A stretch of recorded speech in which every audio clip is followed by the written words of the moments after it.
श्री विष्णूंच्या 24 अवतारांपैकी परशुराम हा अवतार पृथ्वी तलावर अक्षय तृतीयेच्याच दिवशी प्रकट झाले.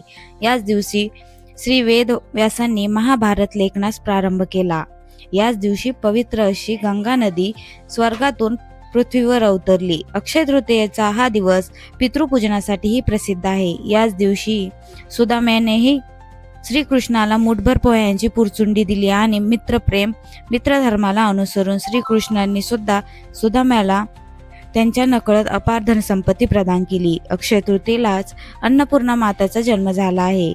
एका अक्षय तृतीयेला श्री कृष्णाने युधिष्ठिराला अक्षय पात्र दिले होते, तर याच अक्षय तृतीयेला श्रीकृष्णाने चिरहरण प्रसंगी द्रौपदीला अक्षय वस्त्र पुरवले होते. श्री बद्रीनाथ नारायण मंदिराचे दरवाजे अक्षय तृतीयेच्याच दिवशी उघडले जातात. अक्षय तृतीया ही अक्षय सुखाची कारक आहे. या दिवशी केलेल्या जप, तप, दान पुण्याचा अक्षय होत नाही. पितरांचे ऋण फेडण्याचा हा दिवस आहे. या दिवशी गंगा स्नान, यज्ञ, होम, यवदान, यवभक्षण करावे. पार्वती मातेचा उत्सव सांगता समारंभ निमित्ताने सर्व स्त्रियांनी हळदी कुंकू समारंभ करावयाचा असतो. अक्षय तृतीयानिमित्त अन्नदान केल्याने नक्कीच पितरांची सद्गती प्राप्त होते.